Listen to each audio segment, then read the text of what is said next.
ICDS সেন্টারে সেদ্ধ ডিম ছাড়াতে ত্রুটি, সহায়িকার মুখে গরম ভাত, ডাল, আলু সেদ্ধ ছুঁড়ে মারল ক্ষুব্ধ অভিভাবক, হাসপাতালে ভর্তি। রান্নায় সামান্য 19-20 হলে শাশুড়ি স্ত্রীর মুখে ছুঁড়ে মারা অভ্যাস, তাই ভালো করে ডিম ছাড়াতে না পারা রাগ সামলাতে না পেরে মিড ডে মিলের সহায়িকার মুখে গরম ডাল, ভাত, আলু এবং সেদ্ধ ডিম ছুঁড়ে মারল ক্ষুব্ধ অভিভাবক। কানে গরম ভাত ঢুকে গিয়ে গুরুতর অসুস্থ অবস্থায় শান্তিপুর স্টেট জেনারেল হাসপাতালে ভর্তি সহায়িকা। চরম অমানবিক এবং চাঞ্চল্যকর ঘটনাটি নদিয়ার শান্তিপুর পৌরসভার 21 নম্বর ওয়ার্ডের 1 নম্বর শান্তিগড় কলোনি স্পোর্টিং ক্লাবে চলা 459 নম্বর আইসিডিএস সেন্টারে। এলাকাবাসীর মতে সেখানে শিক্ষিকা পৃথা গোস্বামী এবং সহায়িকা মিঠু বিবি যথেষ্ট সুনামের সাথে কাজ করে আসছেন। এলাকার কোনো ক্ষোভ বিক্ষোভ সেই অর্থে নেই। অন্যদিকে সকল অভিভাবকদের সাথেও সুসম্পর্ক তাদের। তবে মিলন চক্রবর্তী নামে সেখানকার এক অভিভাবক মাঝে মধ্যেই অসন্তোষ প্রকাশ করে থাকেন রান্নার নানান বিষয়ে। গত সোমবার সেই অসন্তোষ সীমা ছাড়ালো ডিম সিদ্ধ ছাড়াতে গিয়ে সামান্য ডিম সেদ্ধ ছাড়াতে গিয়ে সামান্য ত্রুটি বিচ্যুতি ঘটে, আর তাতেই মাথা গরম হয়ে গরম খাদ্য খাবার ছুঁড়ে মারে সহায়িকা মিঠু বিবির মুখে। গত 2 দিন হাসপাতালে চিকিৎসা করিয়ে আজ বাড়ি ফিরেছেন তিনি। তাৎক্ষণিকভাবে কর্মক্ষেত্রে ঊর্ধ্বতন কর্তৃপক্ষকে জানালেও সিদ্ধান্ত নিয়েছেন শান্তিপুর থানায় লিখিত অভিযোগ জানাবেন আজ।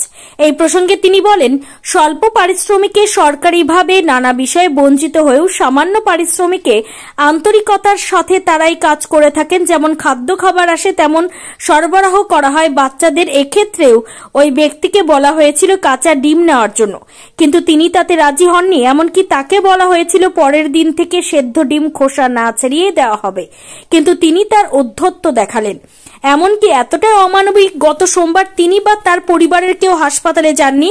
গতকাল ছুটির সময় গিয়ে আইনত ব্যবস্থা না নেওয়ার অনুরোধ জানানো হয়। তবে এই বিষয়ে ওই এলাকার ক্লাব কর্তৃপক্ষ এবং মানুষজন সর্বোপরি অভিভাবকদের প্রতি কৃতজ্ঞতা স্বীকার করে বলেন তারাই হাসপাতালে নিয়ে এসেছিলেন এবং নিয়মিত খোঁজ খবর রেখেছেন। অভিযুক্ত মিলন চক্রবর্তীকে তার সামনে হাজির করে শাস্তি দেওয়ার কথা পর্যন্ত বলা হয়, কিন্তু সহায়িকা জানান তার মানসিকতার পরিচয় দিলে তিনি এই ঘৃণ্য কাজ করেছেন। তবে বিচার তিনি করবেন যাতে সেই অন্যায়ের পুনরাবৃত্তি না হয়, সেই জন্য আইনের দ্বারস্থ হওয়া। আজ তিনি থানায় অভিযোগ করতে চলেছেন বলেই জানিয়েছেন আমাদের। মিড ডে মিলের কর্মী সহায়িকাদের নানান সমস্যা সমাধানে গড়ে ওঠা তাদের নিজেদের সংগঠন AMM এর পক্ষ থেকে হাসপাতালে গিয়ে সহায়িকাকে পাশে থাকার আশ্বাস দেওয়া হয়েছে। সংগঠনগতভাবেও বিষয়টি প্রশাসনিক উচ্চ মহলে জানানো হবে বলে জানা গিয়েছে। আর উনি আমাকে বলে খাবারটা দিতে, এবার আমাকে আমার কর্মী উনি জানায় যে 10টা থেকে খাবার দেওয়া হবে এবং গার্জেনদেরও আগে জানিয়ে দেয়। উনি তার সত্ত্বেও আমাকে বলে ঠিক আছে আমি তাহলে একটু ঘুরে আসছি। আমরা ঠিক আছে আপনি 10 মিনিট পরে আসুন। এবার উনি যখন 10 মিনিট না, উনি 10টা 15-20 দিকে খাবার নিতে আসেন, তখন অলরেডি আমার খাবার দেওয়া অনেক শুরু হয়ে গেছে 10টা থেকে, যেহেতু খাবার দিই।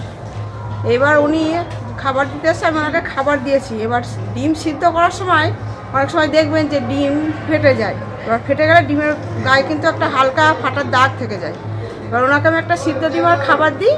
উনি খাবার বলতে কি ছিল মেনুতে ছিল সাদা ভাত, তার সঙ্গে আলু সিদ্ধ আর আমাদের গোটা ডিম, সোমবার মেনু যেটা। আচ্ছা, এবার ওনাকে আমি খাবার দিই আর ডিম সিদ্ধ দিই। উনি আমাকে ফট করে বলে কি ডিমটা হালকা ফাটা আছে, আমি নেবো না সিদ্ধ ডিম। তো আমি বলছি ঠিক আছে দাদা, তাহলে আমাদের কাছে এক্সট্রা কাঁচা ডিম আছে, আপনি নিতে পারেন চাইলে, তাহলে কাঁচা নেন। উনি বলেন আমি কাঁচাও নেবো না, ওই হালকা ফাটা ওরকম। দেখুন হাতের কাজ সিদ্ধ করতে গিয়ে তো ডিম ফাটবেই। এবার আমরা যেহেতু প্রত্যেক দিনই ডিম সিদ্ধ করি, সবসময় 5-7টা ডিম আমাদের অলরেডি ফাটা থাকে, মানে ফেটেও যায় সিদ্ধ করতে গিয়ে।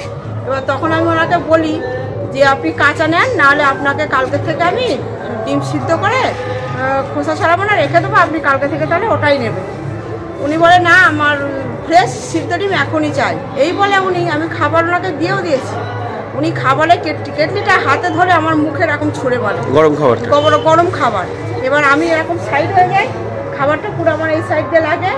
তখন আমার এইগুলো সব জ্বালা পোড়া করছিল, তা আমার এই কানে খুব যন্ত্রণা হচ্ছিল। কানের ভিতরে ওই খাবারের ভাতের সঙ্গে যে একটু হালকা মার মতো থাকে, ওটা আমার কানের ভিতরে চলে যায় এবং তখন অসহ্য যন্ত্রণা হয়। তখন আমার আরও যারা গার্জেন 2-1 জন ছিল, ওরা চেঁচামেচি করে জল টল দিয়ে দেয়। আশেপাশে আরও লোকজন আসে, ওরা আমাকে তড়িঘড়ি করে হসপিটাল নিয়ে চলে যায়।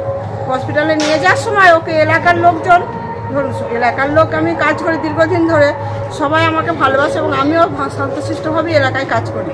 মানে এলাকার লোক যে খারাপ আমি বলবো না, কেউ তেমন নয়। আর উনি যে সেদিন ওরকম করলো কেন, আমি পুরো অবাক হয়ে গেছি। আমি বুঝতেই পারিনি উনি অমন করবে। আর ওনাকে ধরে এনেছিল আমার কাছে। ওনাকে ধরে আনার পর আমাকে এলাকার লোকজন সবাই আমাকে বলেছে যে আপনি ওকে মারেন। আমি বলছি না, আমি ওনার গায়ে হাত দেবো না। উনি আমার কাছে ক্ষমা চেয়েছে পরবর্তী সময়ে। তা ক্ষমা চাওয়ার পরে আমি ওনাকে গায়ে হাত টাত কিছুই দিইনি। আমি বলেছি আমি আইনের দ্বারস্থ হব, আইন যেটা করবে সেটা আমি মেনে নেব। দেখুন আমার ইচ্ছা হচ্ছে যে আমি চাই ও শাস্তি পাক, কেননা আমরা তো অনেক সহায়িকাভাবে কাজ করি। সেহেতু আপনারা ডিপার্টমেন্টের ঊর্ধ্বতন কর্তৃপক্ষকে জানিয়েছেন? হ্যাঁ, আমরা জানিয়েছি। আর এমনি শান্তিপুর থানায় কিছু জানাবেন? শান্তিপুর থানায় অবশ্যই লিখিত অভিযোগ আমি জানাবো। আমার এলাকার কাউন্সিলর আছে, প্লাস ওখানকার যারা ক্লাবের সেক্রেটারি, বর্তমানে আমি যে ক্লাবের সেন্টারটা চালাই উনি, তারপরে আপনাদের বাজারের ওইখানকার বাজারের সেক্রেটারি, আরও আশেপাশের লোকজন সবাই আমাকে বলেছে আপনি যেটা আপনার করণীয় আপনি করবেন, আপনার পাশে আমরা আছি, এলাকার সবাই আমার সঙ্গে আছে। আমি ওনার শাস্তি চাই।